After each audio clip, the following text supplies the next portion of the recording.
the force that eats the sun when it sets at night. That's the most archaic way of thinking about it. But it's the snake or the predator. So, and what do you do with a snake or a predator? Man, you burn it, you kill it, you crush it. It's like there's a destructive force that comes along with it, with that, that's absolutely, well, it's morally righteous.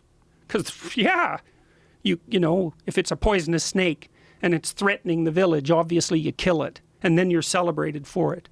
So in a sense, the same dehumanizing force that allows people to act that way in war also allows people to disassociate between anyone who doesn't agree with their ideology in a school setting, in a university, like what happened at McMaster's. Yeah, that's why I don't like that's why I don't like ideologies. Yeah. Because the ideology divides the world into those safely ensconced within our dominance hierarchy and serpents.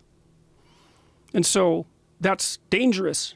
And the reason that this doctrine that I described about the line between good and evil running down the individual's heart, I mean, I got that particular line mostly from Alexander Solzhenitsyn, but it's also it's an idea that's been developed intensively in the West for thousands and thousands of years. And I mean, maybe it's been developed since far before we invented the stories in Genesis, because of course the serpent, see in Genesis, of course, Genesis is like a paradise, right?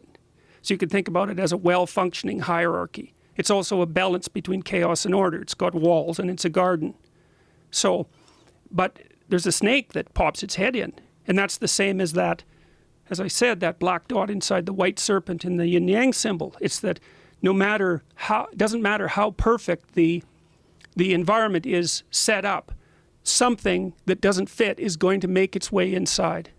It's one of the oldest stories of mankind. And you see, the thing that makes itself manifest inside in the Genesis story is a snake.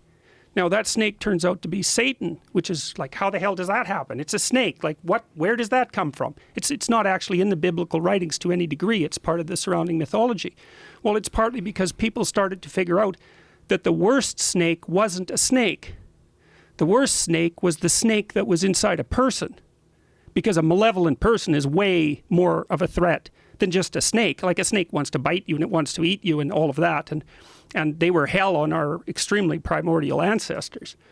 But the human race has been trying to figure out where the threat is forever. Well, first of all, it was external, right? It was all external. It was the snake, it was the barbarian. But then it got localized to some degree inside the individual. It's like, that's a bad person. That person has a snake in them. And then the idea kind of came out, this is so cool, the idea is that, well, the snake that's inside bad person A and the snake that's inside bad person B is somehow the same. So that's where the idea of an articulated morality starts to come from, is there's an equivalence of evil across individuals. So then the idea of evil itself starts to become abstracted at the same time that the idea of good does. Well, evil gets associated with Satan, and Satan gets associated with the snake. It's mind-boggling. I mean, these are how these, see, we were chimps, for Christ's sake. You know, it took us a long time to develop up, say, an ideal. Just to say the word an ideal implies a counter-ideal. Say, well, those things were embodied way before they were ideas. And after they were embodied first, not as bad, but as a bad thing or a bad person. Bad had to be extracted out of that. And even that was extracted as a drama first. You know, it's like the bad guy in a movie. He isn't a bad guy. He's a composite bad guy. You know, he's a literary bad guy. And the good guy isn't just a good guy. He's a literary good guy. He's a hero. He's got way more heroic attributes than the typical person. And that's where abstract ideas are born.